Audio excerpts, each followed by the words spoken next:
Quem é você? Eu sou Raul Maza do Nascimento. Nasci em Curitiba no dia 24 de setembro de 1933, na Praça Tiradentes. Eu sou um curitibano do ponto zero de Curitiba. Da Praça Tiradentes eu já saí para a Rua André de Barros, onde era a minha residência. Meu pai, funcionário da rede, minha mãe trabalhou na empresa Emílio Romani, o que eu não sabia. 40 anos depois eu fui trabalhar e trabalhei por mais de 30 na empresa Emílio Romani, sem saber que a minha mãe havia trabalhado lá e meu avô também. Então eu sou de Curitiba, estudei no grupo escolar Barão do Rio Branco, escola pública. Quando eu comecei meus estudos primários, eu já tinha me mudado para a Rua 24 de Maio. A Rua 24 de Maio, entre as ruas atuais Getúlio Vargas e Engenheiro Rebouças, vizinho da Igreja do Coração de Maria. E da Fábrica de Curitiba. E da Fábrica de Curitiba. E eu vivi a minha infância entre 1939 a 45, no tempo da Segunda Guerra Mundial, eu vivi ali naquela região, vizinho de uma entidade católica que abrigava todos os padres e seminaristas refugiados da Europa e que formaram ali no Instituto Teológico Beato Claret um grupo de estudantes e seminaristas que o Papa havia mandado para o Paraná e para Curitiba, e formou-se ali um grupo extraordinário de estudantes de teologia e formaram um coral. E eu, na minha infância, eu tive a felicidade de ouvir pela manhã, às 6 horas da manhã, um coral entoando o canto gregoriano. E eu, na minha infância, eu até estranhava, não gostava, depois fui ficando encantado. Era tudo em latim naquele tempo, e as missas, embora meu pai fosse evangélico, ligado à igreja protestante do reverendo Luiz César, na Rua Comendador Araújo, meu pai frequentava lá. E eu era vizinho, frequentava tanto a igreja evangélica, como eu fiquei então já dividido, como a igreja católica. E tinha como amigo de infância o Biratã, o William Lustosa, que morava na Rua Nunes Machado e no Campo da Cruz. E durante a minha infância eu vivi o tempo da guerra. Eu vivi o tempo da guerra. De 1939 a 1945. Da Segunda Guerra. Da Segunda Guerra. E ali estudei no Grupo Escolar Barão do Rio Branco. E a minha primeira experiência, até para falar, foi que quando eu terminei o grupo escolar em 1944, a diretora do grupo me chamou e me pediu que eu fizesse uma oração aos jovens e me entregou um papel e mandou eu ler. Eu fui orador da minha turma de grupo escolar no ano de 44. E eu fui escolhido porque a diretora achou que eu tinha condições e eu era faladorzinho. E ela achou, esse aí vai lá, e eu fui. E foi então dali, e eu sempre fui muito conversador. Tirei o grupo escolar. Dali entrei no Ginásio Paranaense, estudei no Ginásio Paranaense, na Rua Ébano Pereira, de 1945 a 1949. Foi o Ginásio Paranaense. O diretor do ginásio era o professor Francisco José Gomes Ribeiro, professor de latim. Estudei latim. Era junto ao Corpo de Bombeiros? Na época. O Corpo de Bombeiros ali era que depois veio a ser a biblioteca pública. Aliás, de dentro do ginásio, nós víamos os exercícios do Corpo de Bombeiro à escada. E no fundo do Teatro dos Bombeiros, na rua Murici, tinha o Teatro Guaíra. O famoso teatro ainda tinha algum resquício do antigo Teatro Guaíra, que depois passou para Praça Santos Andrade. Mas ali eu tirei o ginásio e um acontecimento inesquecível para mim foi no dia 8 de maio de 1945, nós estávamos numa aula de História do Brasil, não, História da Civilização. O professor era o Homero Batista de Barros. O Homero de Barros, irmão do Mário de Barros, que foi deputado, governador. E o Homero Batista, no dia 8 de maio, deu uma notícia. Olha, a guerra terminou.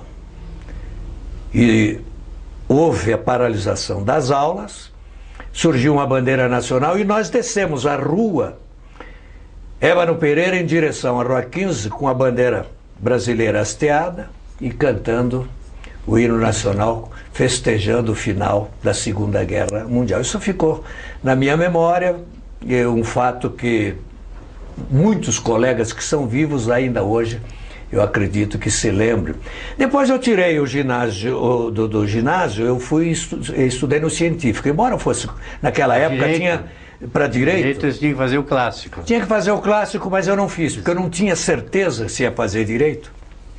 Então, eu estudei ainda um tempo no ginásio paranaense da Ébano Pereira e depois, ainda um ano, eu me transferi, deu tempo, no Colégio Estadual do Paraná, da Avenida João Gualberto, que foi a grande obra do Moisés Lupion, que criou o Colégio Estadual do Paraná, no qual eu estudei e me preparei para o vestibular. O curso superior, eu cursei a Universidade Federal do Paraná, um curso de Direito, entrei no ano de 1953, terminei o curso em 1957, e o orador da minha turma foi o Noel Garcês França, nada mais, nada menos do que o César Navarro, que era locutor noticiarista da Rádio Colombo e que era nosso grande amigo, e ele ganhou o concurso. Eu concorri, perdi, ele ganhou o concurso porque ele realmente se destacou. O nome que ele usava era... o nome dele era Noel Garcês França, mas ele tinha o pseudônimo, naquele tempo usava-se pseudônimo de César Navarro. E aí eu tirei o curso de Direito. A minha história com o rádio, você veja bem, quando eu estava no ginásio, eu tive um amigo que se chamava Roaldo Amundsen Gomes, que gostava de rádio. E ele havia conseguido um lugar para falar no alto-falante Marumbi, na Praça Tiradentes. Iguaçu, Marumbi não, Marumbi é outra coisa. Alto-falante Iguaçu, que ficava... O estúdio era no outro lado da Praça Tiradentes, embaixo tinha... Casa Férez? Não, embaixo tinha a Sorveteria Primor e a Damasco, que era da Juvita Macedo. E a Damasco, que eram pessoas conhecidas. Dali você subia e tinha um fio e tinha alto-falantes enormes, aquelas bocas. Uhum. E o Roaldo disse, olha, eu não estou fazendo o horário inteiro, você não quer ir lá? E eu fui. E foi a primeira experiência com o microfone. Eu fui locutor do Serviço de Alto-Falante Iguaçu, da Praça Tiradentes. Tinha uma estaçãozinha de bonde na Praça Tiradentes. Onde se tomava um capilé, né? Eu tomava capilé. Ali em cima tinha o alto-falante e foi ali a minha primeira experiência. E eu sempre gostei de rádio. O rádio, sabe por quê? Na época da guerra, o meu pai, ele era fanático pelas notícias do fronte. Todo mundo queria saber, porque você tinha parente na guerra.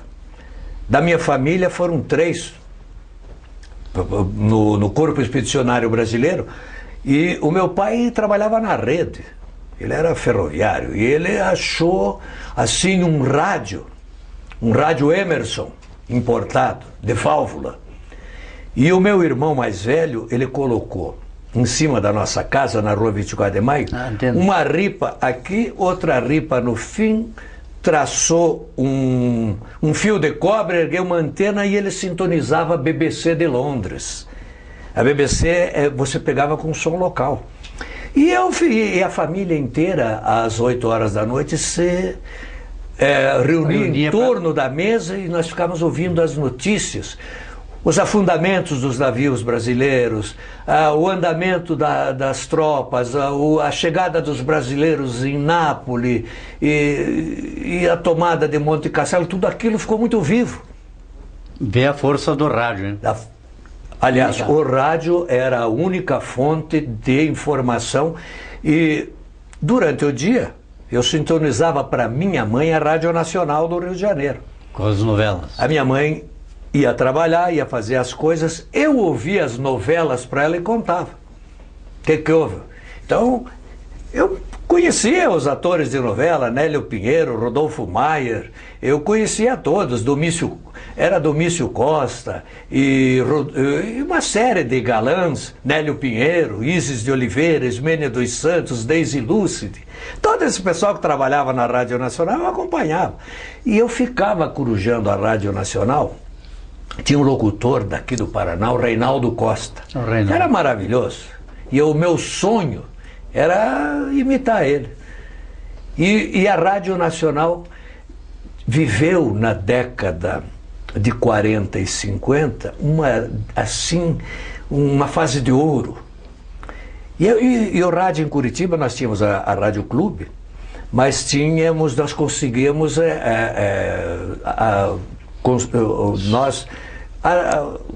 sintonizar as emissoras de São Paulo, nem tanto, mas do Rio de Janeiro.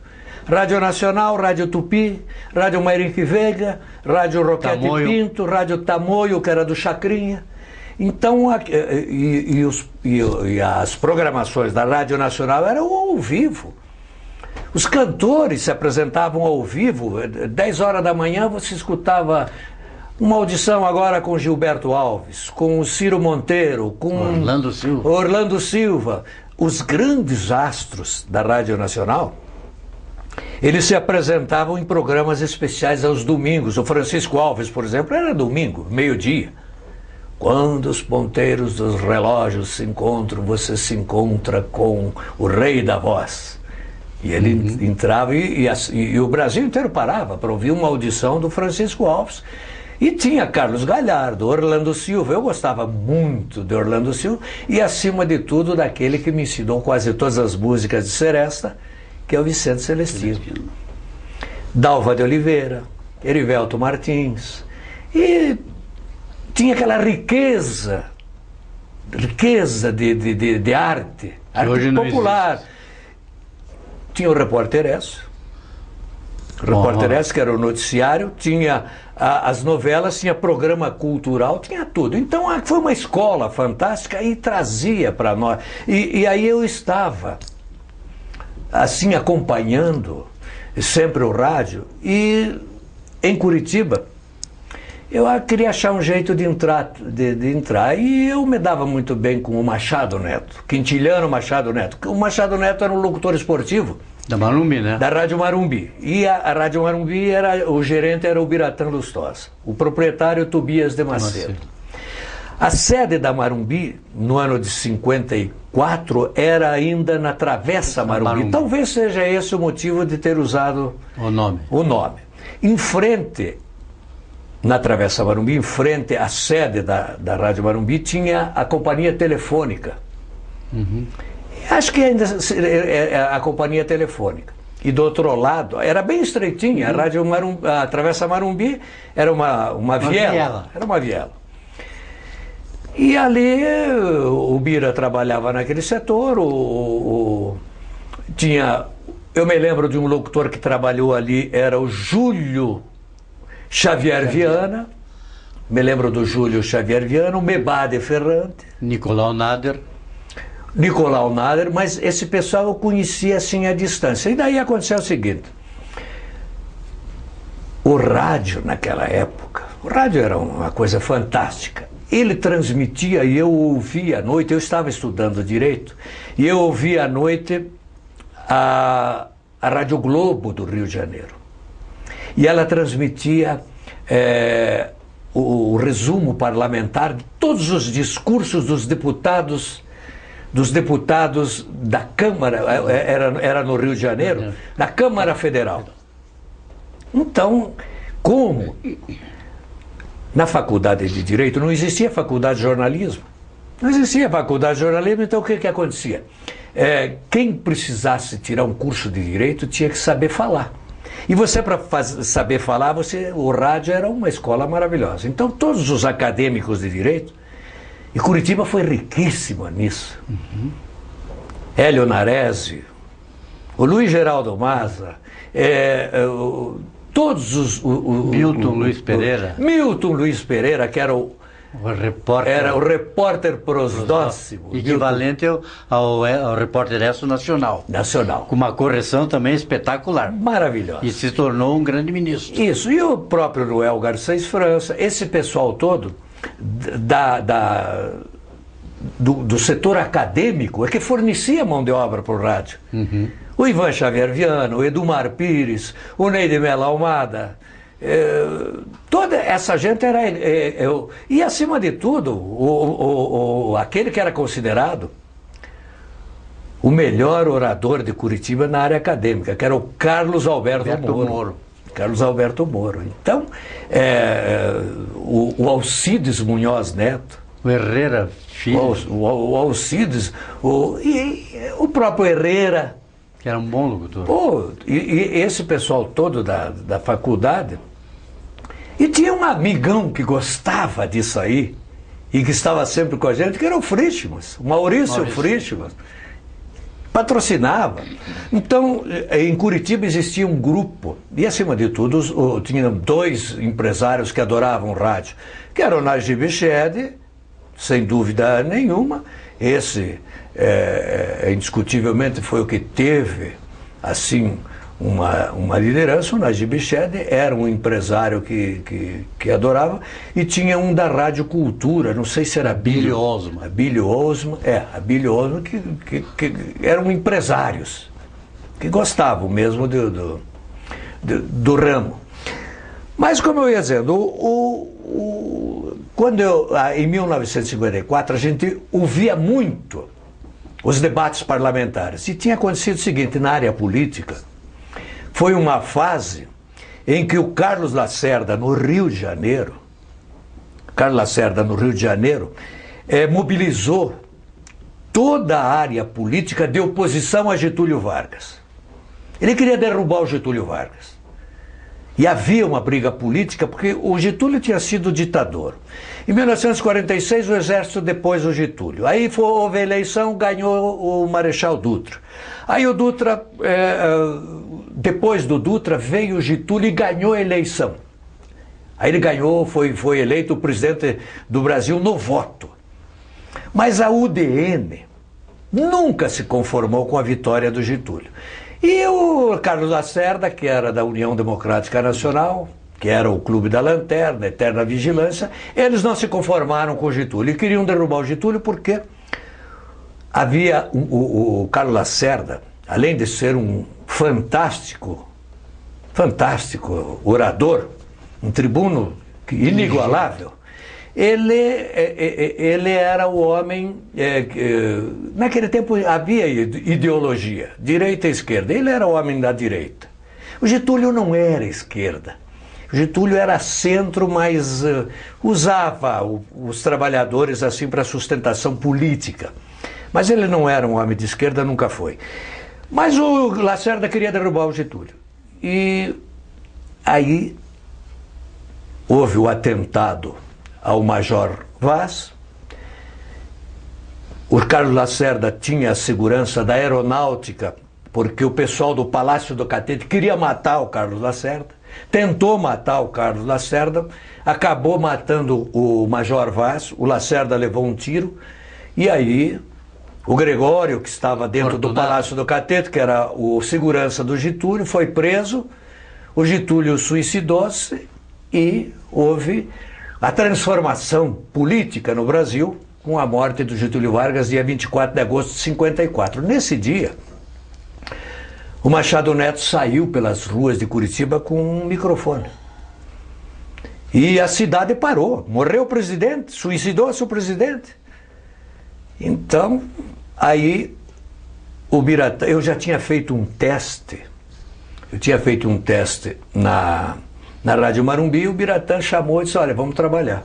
Pega o microfone e vai. E eu comecei exatamente no dia da morte do Getúlio. Eu entrei como repórter e passei a integrar a Rádio Marumbi. E aí, depois, quando já estava lá, a Rádio Marumbi tinha se mudado para o edifício Santa Catarina, que fica na rua 15 de novembro, lá nas proximidades da reitoria. Quase em frente da reitoria. E ali a Rádio Marumbi instalou-se, e o Biratã me chamou e disse, olha, eu preciso reforçar minha equipe esportiva. Você vai ficar no esporte. Eu digo, não, perfeitamente. E o que eu vou fazer? Você vai fazer tudo. Você vai ser repórter, se precisar narrar jogo, você vai. Nós estamos transmitindo desde o meio-dia até as 8, 10 da noite. Nós vamos fazer o domingo esportivo inteirinho, nós precisamos trabalhar com total. Existia no Rio de Janeiro a emissora Continental. Era do Rubens Berardo, e a Continental tinha uma programação de notícia e esporte. Digo, vamos copiar, o Bira disse, vamos copiar a Continental do Rio. É isso aqui.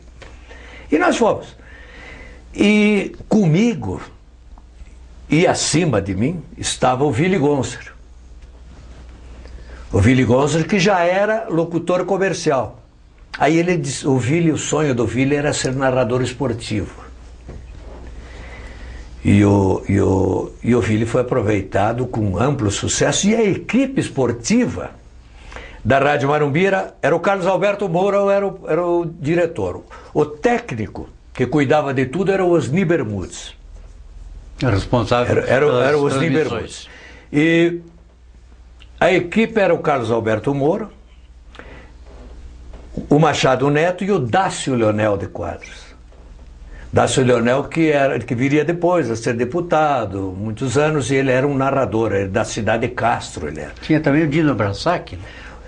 Dino Brassac, ele era ligado aos esportes amadores, porque ele era do SESI ou do SESC, o Dino Brassac, e ele tinha uma dedicação ao ciclismo, ao automobilismo, a parte amadora de apoio. E então o que aconteceu foi o seguinte, a equipe, como substitutos, ficamos eu e o Willy Gonzer, e tinha e os titulares, e nós começamos ali, eu fiz de tudo. E com o tempo tinha o Velfari de Marino. Era dentista, fumava cachimbo, e é uma figura maravilhosa. O Velfari de Marino era comentarista, e outros, Edu Brasil, depois foram chegando os outros componentes, foram se integrando, e a equipe esportiva cresceu bastante. Com o tempo vieram Marcos Aurélio de Castro, o prefeito Maurício Fruit, veio uma porção de gente e foi formando o Pasquale. E a Rádio Marumbi tomou conta, ela ficou emissora dos esportes. E ela ficou, e eu então ali trabalhei anos, fiz de tudo na Rádio Marumbi. Na Rádio Marumbi eu fiz locução comercial, programa à noite de música, o que apareceu, saí para transmitir jogos de futebol, e uma das coisas que mais marcaram na Rádio Marumbi foi sempre as externas.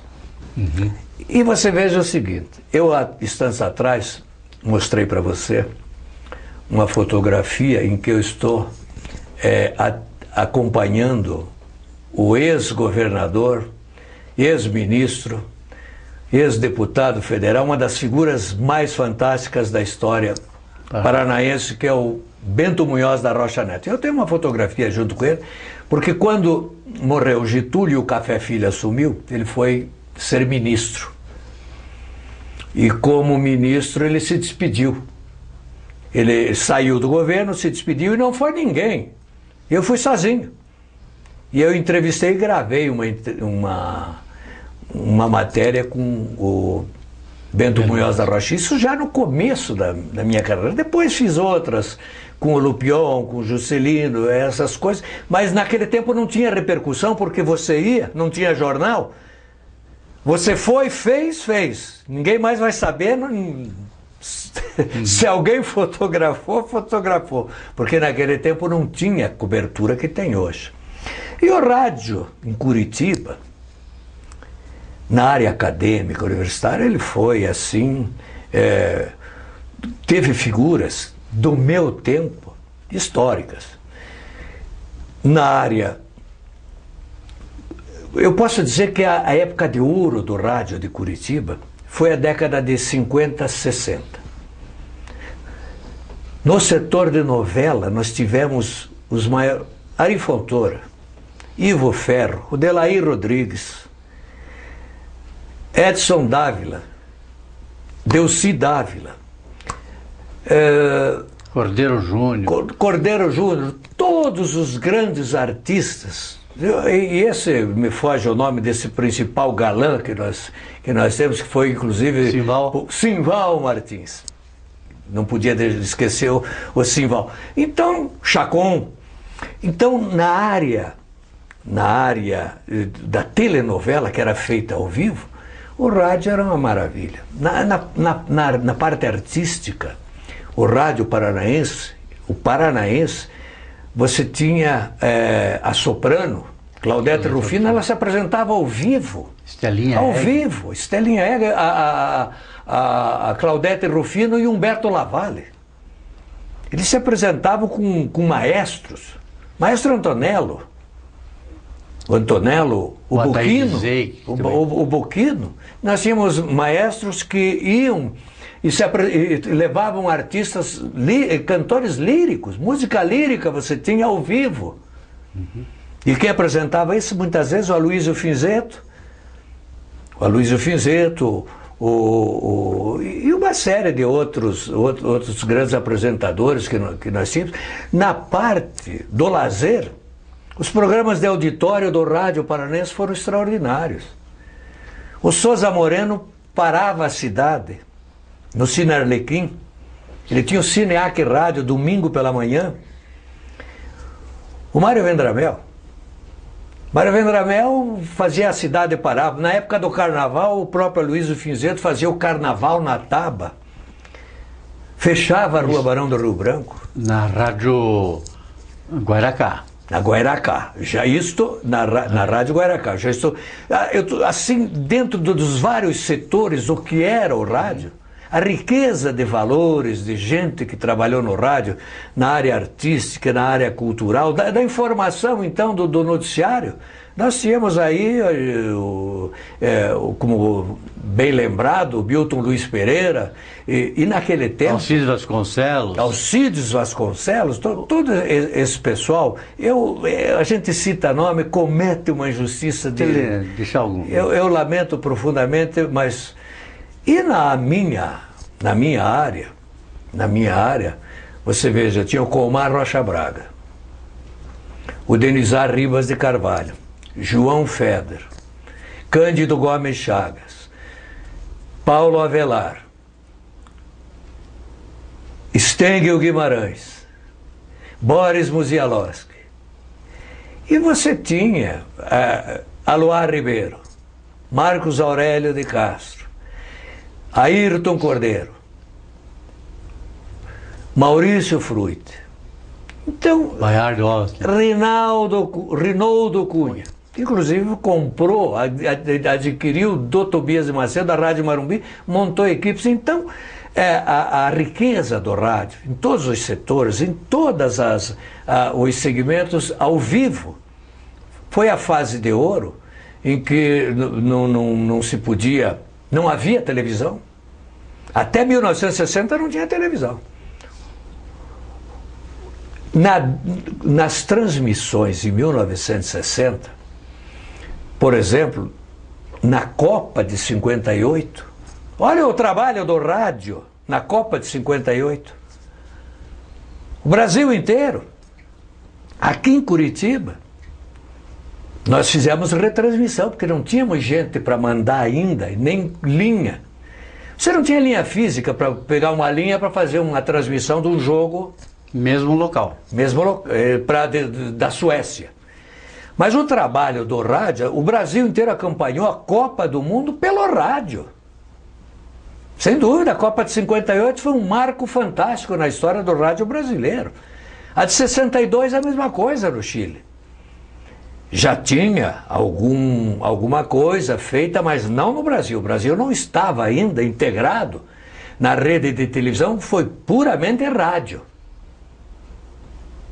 Já na Copa de 66 já começou a televisão,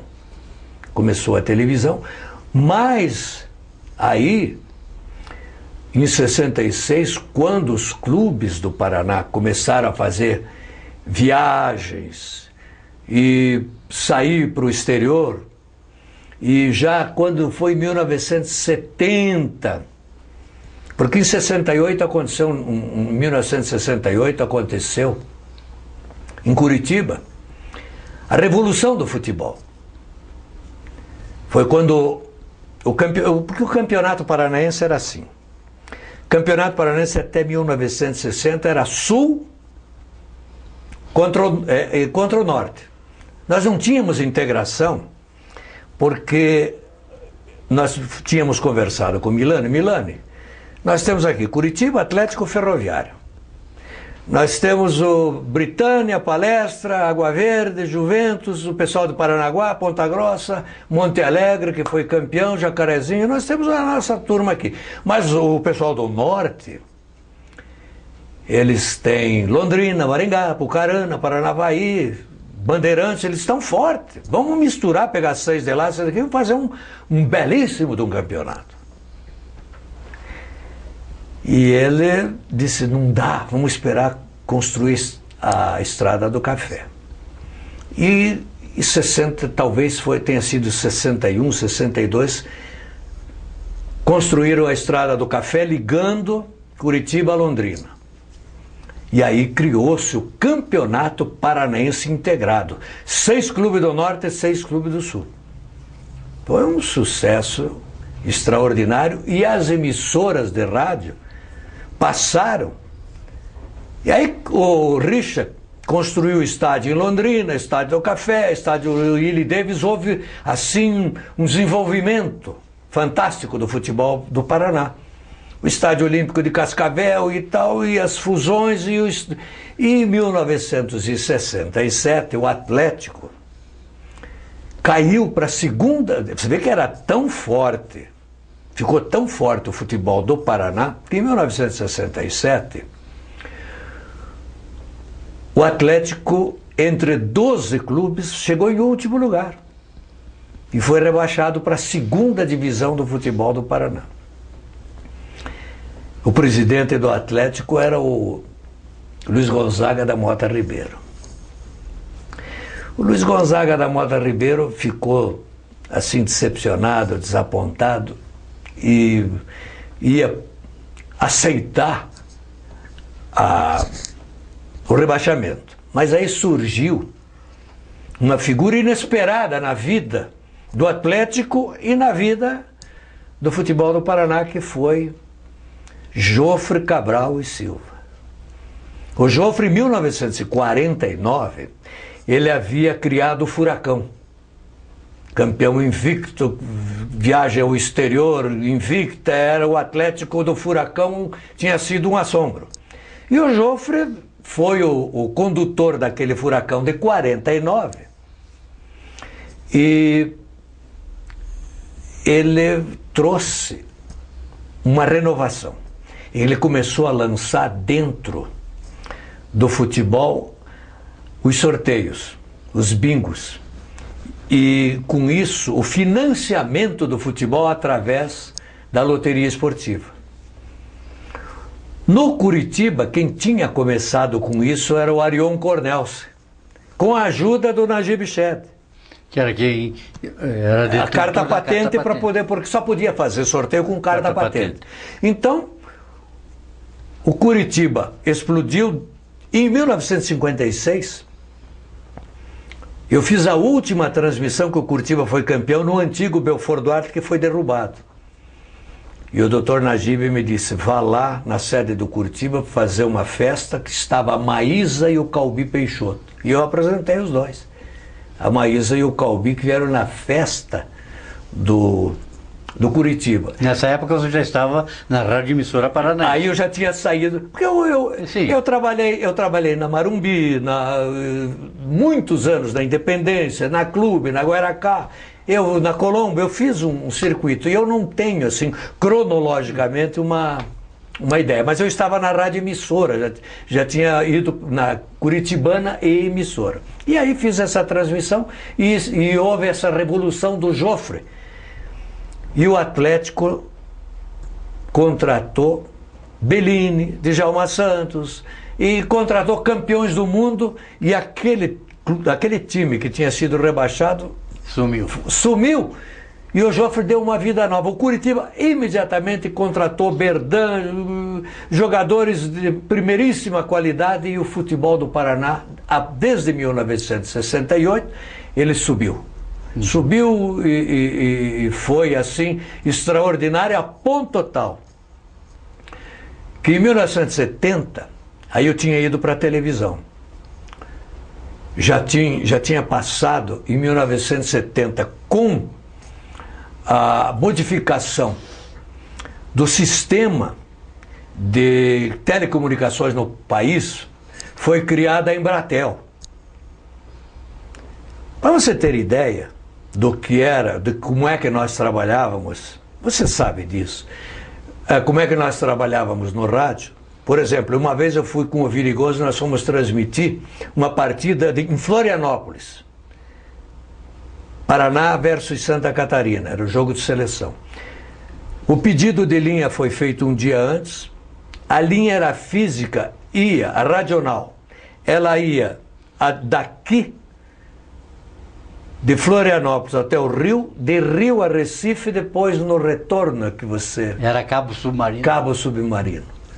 Nós levamos 14 horas para conseguir entrar no ar de Florianópolis a Curitiba. Mas conseguimos. Então, você veja, você tinha linha física. Por exemplo, você ia transmitir um jogo em Ponta Grossa, é linha física. Você tinha que pegar o telefone, telefonar para cá e... Alô, tinha gente, às vezes você está transmitindo, estava gente batendo papo no meio da linha. E então, quando veio a Embratel, veio imediatamente o sistema, em primeiro lugar, apareceram os tapes, as gravações de televisão em tape. Uhum. Eu já tinha entrado na televisão, entrei no Canal 4, que era do Paulo Pimentel. Fui fazer, era apresentador, fiquei anos e anos como apresentador de televisão, e aí na televisão comecei a fazer como narrador transmissões, mas eu só gravava. Saía com uma fita desse tamanho, ia para o interior, levava a Kombi, gravava ali, pegava um aviãozinho, trazia aqui, de noite apresentava o tape. O pessoal ficava esperando para ver os gols. Uhum. Depois vieram as transmissões diretas. E eu fiz a primeira transmissão direta de um jogo de futebol do Maracanã para Curitiba, Brasil-Inglaterra, em 1969, 1-0 para o Brasil, gol de Tostão no Banks.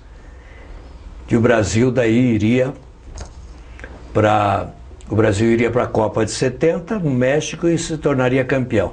Mas eu não fui para a Copa porque aí entrou em cadeia, aí criaram... No começo foi bom, porque não existia a cadeia. Por exemplo, o Atlético ia jogar em Belo Horizonte, eu ia lá transmitir. Pedia um link, uma linha, vinha direto de Belo Horizonte, só que você transmitia o jogo, a cidade parava. Foi uma fase da televisão. Depois as redes vieram e isso aí também acabou. Mas eu vivi na década de 70, que foi a transformação do rádio para a televisão. A imigração dos valores, todos os radialistas foram cooptados, levados para a televisão e houve um esvaziamento muito grande do rádio. E o rádio só viria a se recuperar, na minha opinião, agora com a invenção do telefone celular. O celular recuperou o rádio de tal forma que hoje, com esses aparelhos, tabletes, smartphone, iPhone, tudo, essas coisas deixaram o rádio acima de qualquer veículo. Ágil. Não tem, a televisão perdeu. Porque você pode estar em qualquer lugar do mundo que você tiver, você dá a notícia, o comentário, tudo em cima, no rádio. Melhor do que a televisão. A televisão não dispensa câmera ainda. O rádio, aqui, então o rádio, na minha opinião, com a maior invenção eletrônica, na minha opinião, que foi o celular. Você não tem ideia do que é para quem trabalhou em 1950. Para você conseguir entrar no ar, a dificuldade de você se comunicar de uma cidade como Porto Alegre com Curitiba, de levar 14 horas, hoje você ligar e falar de qualquer lugar, isso aí realmente é extraordinário. Então, eu acompanhei, fui a várias Copas do Mundo, no jornal trabalhei muitos anos, já em 56 escrevia na Tribuna, com meu amigo e colega de turma Albenir Amatuzzi. Ele me levou, eu escrevi na Tribuna, trabalhei com o Mussa, com uma série de jornalistas, Augusto Mafuz, Carneiro Neto, Vinícius Coelho, todo esse pessoal de jornal. Mas eu nunca gostei de escrever. Gostou de falar? Meu negócio é falar. Se ficar parado e tiver que escrever, para mim é uma tortura. Eu não gosto de escrever. Então eu gosto de falar. Então, jornal e agora, hoje é internet. Está tomando conta e eu não sei onde é que vai parar. Eu não sei, a evolução é tão grande que você não tem ideia do que possa ser. Hoje o Facebook deixa todo mundo falando junto, como se estivéssemos aqui igual a essa sala. Você não tem ideia de onde você vai chegar com a evolução da... Bom, você, já que já estamos caminhando para o término do nosso papo, o que você poderia me dizer assim, de mais importante que tenha acontecido para você em qualquer desses veículos, ou o que você acompanhou, ou vivenciou? Olha, eu posso te dizer o seguinte: eu nasci numa cidade que a coisa mais importante, eu conheço ela na palma da mão. E conheço fisicamente, espiritualmente e emocionalmente. Porque eu atuei na área religiosa. Fui locutor de programas de meditação evangélica, cooptado pelo Neide Mello Almada, que era casado com a filha do Barroso, Roberto Barroso, e ela era da igreja presbiteriana, e eu estava na faculdade e ele me levou. Então eu trabalhei na área religiosa, conheci, fui vizinho de católicos, frequentei igreja evangélica e até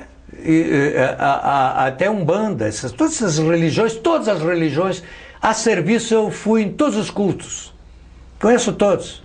Isso tudo me abriu o caminho de fé nesta área. E por outro lado, fiz transmissões de baile de carnaval. O Najib adorava fazer transmissão de baile de carnaval na rua, em clube. Ele gostava de festa. E, acima de tudo, uma das coisas que mais me repercutiu em mim, em Curitiba, aos domingos, nunca houve uma cidade que tivesse tanta alegria aos domingos como Curitiba. Sabe por quê?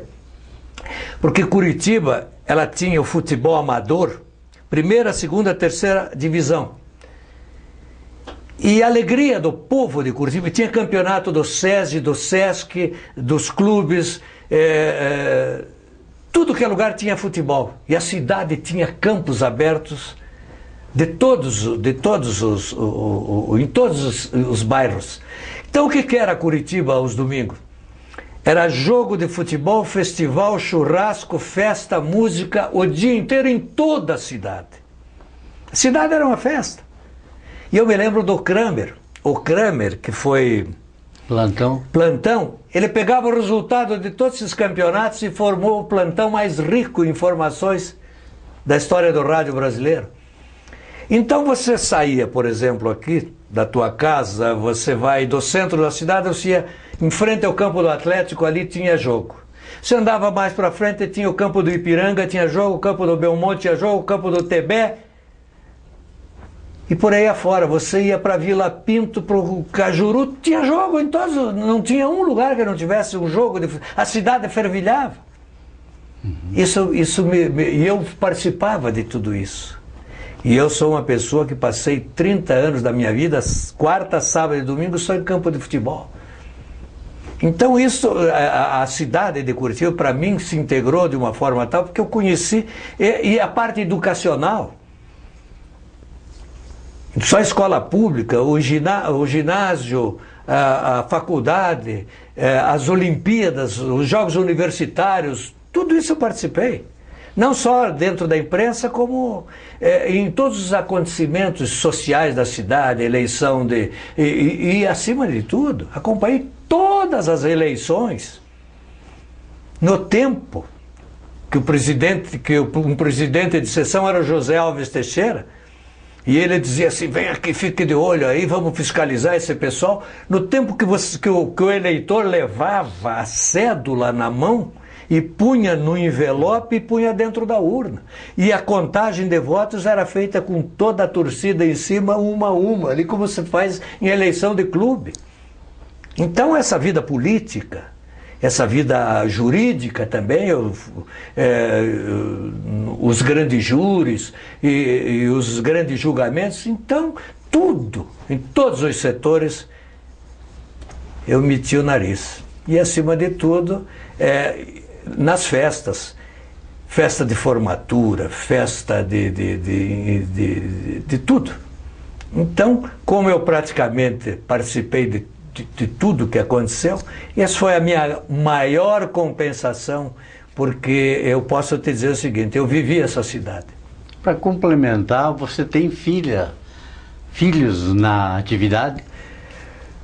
Na minha área, eu tenho uma filha que é a Malu Maza.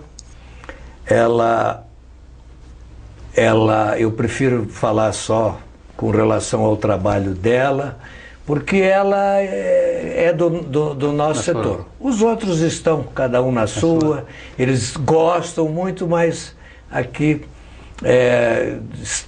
todos têm sucesso, mas a que veio para o meu campo não é uma questão de preferência, nem de optar por isso, por ela, ou preferência como filho, não é isso. Foi uma escolha dela. Foi uma escolha dela. Ela, desde pequena, ela ligava para falar com esse pessoal de FM, batia 10, 12 anos de idade, ela batia papo, o pessoal ela gostava. ela era participante. Então, depois ela fez vestibular de Direito e de jornalismo. Ela descartou Direito, fez jornalismo, tirou curso, se preparou, entrou sozinha por concurso, está indo bem, estimo que ela tenha todas as alegrias que eu tive. Para concluir, qual é a mensagem que você deixaria para quem pretende entrar nessa atividade nossa? Olha, em primeiro lugar, você não vai ficar rico. Economicamente, para você alcançar a estabilidade, pode tirar o cavalo da chuva que não vai. Mas a riqueza é a vida que você vai conhecer, as pessoas, acima de tudo. Você vai conhecer, isso será um tesouro inesquecível que não tem valor. Isso que eu digo, vá, mas a compensação será para o teu emocional, para a tua vida espiritual, não material.